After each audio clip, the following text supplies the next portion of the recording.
Hello students, তোমরা দেখছো daily affairs YouTube channel. তো আজ আমরা স্কোয়ার রুট অর্থাৎ বর্গমূলের কিছু শর্টকাট ট্রিক্স নিয়ে আলোচনা করব। ভিডিওটি শেষ পর্যন্ত দেখার অনুরোধ রইল এবং শেষে ভিডিওটি যদি ভালো লাগে তাহলে অবশ্যই একটি লাইক করে দিও। চলো তাহলে আজকের আলোচনার পার্টটি দেখা যাক।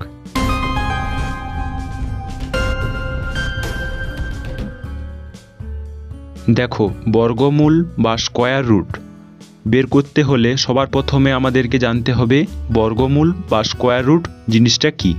যে সংখ্যাটিকে পরপর দুবার গুণ করার পর যে গুণফলটি পাওয়া যাবে সেটাই হবে প্রাপ্ত সংখ্যাটির বর্গমূল বা square root. For example root 36, তাহলে এখানে 36-এর বর্গমূল বের করতে বলেছে। তাহলে এখানে আমরা যদি এটা করা যেতেই পারে রুট 6 গণিত 6। দেখো এখানে দুটি 6-এর জন্য একটি 6 চলে এলো। তাহলে প্রথমে বলা হয়েছিল যে কোনো সংখ্যাকে পরপর দুবার গুণ করার পর যে গুণফলটি পাওয়া যায় সেটাই হবে প্রাপ্ত সংখ্যাটির বর্গমূল।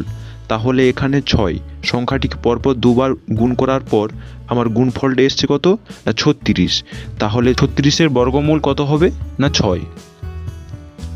দেখো চলো এরপর আমরা জানবো পূর্ণবর্গ সংখ্যা কি। তার আগে জেনে নাও শর্টকাট মেথড শিখতে হলে তোমাকে কিছু জিনিস মনে রাখতে হবে। তাহলে 1 থেকে 10 পর্যন্ত প্রত্যেকটির বর্গ মনে রাখতে হবে তোমার আগে। এখানে শর্টকাট মেথডে খুব কাজে লাগবে। চলো তাহলে এখানে আমরা দেখে নিই পূর্ণবর্গ সংখ্যা কোনটি। এখানে দেখো 1-এর বর্গ সমান 1, তাহলে এখানে 1টি হয়ে গেল পূর্ণবর্গ সংখ্যা।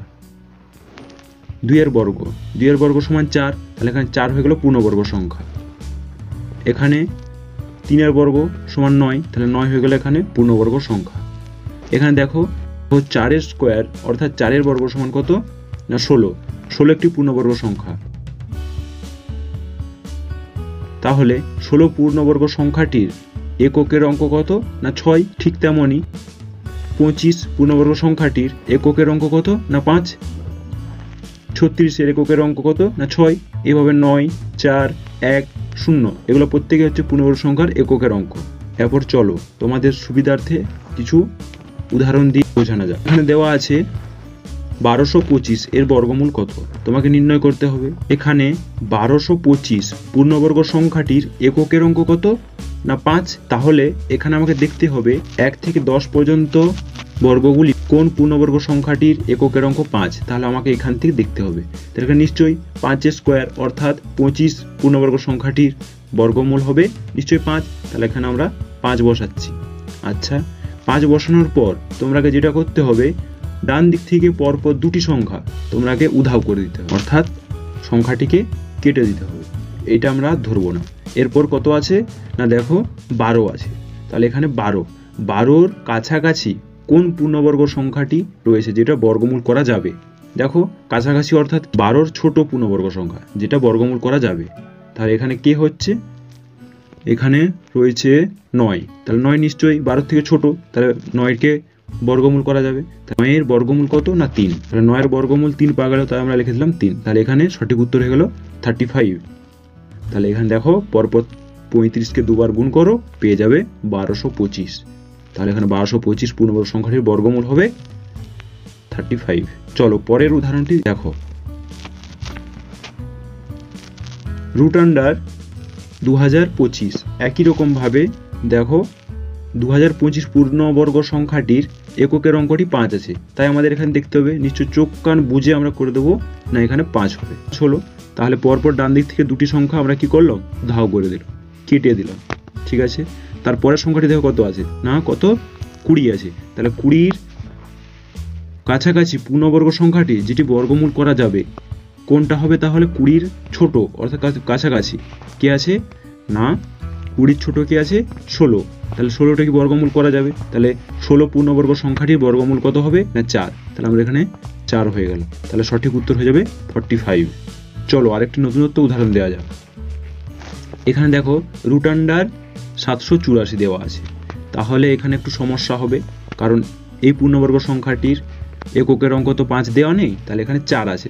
তাহলে এই ক্ষেত্রে আমরা কি করতে হবে না দেখতে হবে যে 1 থেকে 10 পর্যন্ত বর্গের কোন পূর্ণবর্গ সংখ্যাটির এককের অঙ্ক 4 আছে। তাহলে এখানে আমরা জানি যে 2 স্কয়ার সমান 4 হয়। 2 বাদ দিয়ে আর কোন পূর্ণবর্গ সংখ্যাটির এককের অঙ্ক 4 হয়। তাহলে এখানে 8 স্কয়ার অর্থাৎ 8 এর বর্গ সমান 64। তাহলে 64 পূর্ণবর্গ সংখ্যাটির এককের অঙ্ক 4 হবে। তাহলে এখানে পেলাম 2 8। তাহলে দেখো দুটি যোগফল হচ্ছে 10। প্রত্যেকের ক্ষেত্রে মনে রাখবে যে একটি যদি 7 হয় তাহলে পরেরটি কত হবে, নিশ্চয়ই 3। যোগফল 7 3 10, যোগফলটা 10 হবে। তাহলে যদি আর 6 থাকে তাহলে কি হবে, নিশ্চয়ই 4 হবে। মোটামুটি আমাকে দেখতে হবে যে যোগফলটি যেমন 10 হয়। তাহলে এখানে আমরা 2 8 পেলাম। হয় 2ও বসতে পারে, হয় 8ও বসতে পারে। তাহলে এখানে আমরা পরপর ডান দিক থেকে দুটি সংখ্যা কেটে দিলাম। ঠিক আছে, তারপরের সংখ্যাটি দেখো 7। এরপরে কি বলেছিলাম না 7 এর ছোট পূর্ণবর্গ সংখ্যাটি কত যেটি বর্গমূল করা যাবে। দেখো 7 এর ছোট কত না, এখানে 4 আছে। তাহলে 4 কার বর্গ না 2 এর বর্গ। তাহলে এখানে আমরা 2 লিখলাম। তাহলে এরপর আমাকে দেখতে হবে এখানে 2 বসবে না 8 বসবে এখানটাতে, অর্থাৎ 2 এর পরে কি বসবে, 2 বসবে না 8 বসবে। এটা একটা কনফিউশন আমাদের তৈরি হচ্ছে। তাহলে কনফিউশনটাকে দূর করতে হলে আমাদের শর্টকাট মেথডে কাজে লাগবে। দেখো এখানে আমরা পেলাম 2 এর পরের সংখ্যা কত, নিশ্চয়ই 3। তাহলে 2 গুণিত 3 নিশ্চয়ই 6 হচ্ছে। তাহলে 6 থেকে 7 এর কম্পেয়ার করো, কম্পেয়ার করলে কোনটা বড়, নিশ্চয়ই 7 বড়। তাহলে এখানে 7টি বড় হয়ে যাচ্ছে 6 থেকে। তাহলে এখানে বড় সংখ্যাটি বসবে, অর্থাৎ বড় সংখ্যা কোনটি না 8। তাহলে এখানে বসে যাবে কত না 8। তাহলে সঠিক উত্তর হবে 28। তাহলে এখানে 784 বর্গমূল হবে 28। চলো পরেরটি দেখা যাক। এখানে দেখো আরেকটি আছে √3249। তাহলে এখানে কত আছে, পূর্ণবর্গ সংখ্যাটির এককের অঙ্ক 9 আছে। তাহলে এখানে 9 দেখতে হবে কার বর্গ, অর্থাৎ বর্গ করার পর এককের অঙ্কটি 9 আসবে। সেক্ষেত্রে কি হবে, নিশ্চয়ই আমরা জানি 3 এর বর্গ কত 9। আর কিসে আসতে পারে তোমরা বলো, নিশ্চয়ই আসবে 7, অবশ্যই 7 আসবে, কারণ দুটি যোগফল 10 হওয়া উচিত। এখানে 10 হচ্ছে তাই আমি 7 বসেছি। চলো তাহলে এর পরপর ডান দিক থেকে দুটো সংখ্যা কেটে দিলাম। কেটে দেওয়ার পর আমাদের কাজ কি, তারপরের সংখ্যাটিকে দেখে নেব। তারপরের সংখ্যাটি কত আছে, নিশ্চয়ই 32, অর্থাৎ 32 এর ছোট পূর্ণবর্গ সংখ্যা যেটি বর্গমূল করা যাবে কত আছে এখানে, নিশ্চয়ই 25 হবে, অবশ্যই 25 হবে। তাহলে 5, তাহলে 25টি কার বর্গ, 5 এর বর্গ। তাহলে আমরা 5 বসিয়ে দিলাম। তাহলে 5 এরপরে দেখবো আমরা 3 বসবে কি 7 বসবে। 5 এর পর 3 বসবে না 7 বসবে, 3 বসবে না 7 বসবে। চলো দেখা যাক।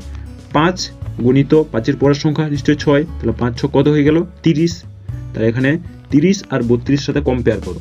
30 আর 32 সাথে কম্পেয়ার করলে কি হবে, নিশ্চয়ই 32টা বড় হয়ে যাবে 30 এর থেকে। তাহলে এখানে সব থেকে বড় সংখ্যাটি বসবে 3 আর 7 এর মধ্যে বড় সংখ্যা কোনটি না 7। তাহলে এখানে সঠিক উত্তর হয়ে গেল 57। আচ্ছা চলো এরপর আমরা 5 রাশির বর্গমূল করব এই শর্টকাট মেথডে। দেখো এখানে আছে 11,881। তাহলে এই পূর্ণবর্গ সংখ্যাটির এককের অঙ্ক কত আছে না 1 আছে। তাহলে একটি আর কার বর্গের শেষ সংখ্যা অর্থাৎ এককের অঙ্ক, নিশ্চয়ই 1 এর হবে। আর কার ওই বলেছিলাম যোগফলটি 10 হবে। তাহলে কত হবে, তাহলে 9 নিশ্চয়ই। তাহলে 9 আর 1 10 হয়ে গেল, যোগফলটি আমাদের 10 চলে এলো। আচ্ছা তাহলে আমরা এখানে 1 আর 9 লিখতে পারি। তাহলে দেখো এরপর ডান দিক থেকে পরপর দুটি সংখ্যা কেটে দিলাম ওই আগের মতো একই রকম। এরপর কি করব না পরের সংখ্যাটির দিকে দেখব। আচ্ছা এখানে পরের সংখ্যা কত আছে 118। তাহলে এই সংখ্যাটির ছোট পূর্ণবর্গ সংখ্যা যেটি বর্গমূল করা যাবে তাহলে কোনটি হবে, নিশ্চয়ই 100 হবে। তাহলে 100 কার বর্গ না 10 এর বর্গ। তাহলে আমরা এখানে 10 বসিয়ে দিলাম। এরপর ওই আগের মতো 1 বসবে না 9 বসবে। তাহলে দেখো ঠিক আগের মতোই হবে 10, তার নিশ্চয়ই পরের সংখ্যাটি 10 গুণিত 11 সমান 110 হয়ে গেল। তাহলে 110 আর 118 মধ্যে কম্পেয়ার করব আমরা। কম্পেয়ার করলে কি হবে, নিশ্চয়ই 118টি বড় হয়ে যাবে 110 এর থেকে। তাহলে এখানে আমাদের বড় সংখ্যাটি বসাতে হবে, অর্থাৎ কত বসবে না 9 বসবে। চলো তাহলে আজকে তোমরা যে শর্টকাট মেথডের কিছু অঙ্ক করলে, কিছু শিখলে শর্টকাট ট্রিক্স, তার থেকে আমি একটা হোম টাস্ক তোমরাকে দিয়ে রাখি, তোমরা পারলে কমেন্টে জানাবে। এর পরের ভিডিওতে আমরা দশমিক সংখ্যার কিছু বর্গমূল নিয়ে আলোচনা করব। এই পূর্ণবর্গ সংখ্যাটির বর্গমূল কত হবে তোমরা কমেন্টে জানাবে।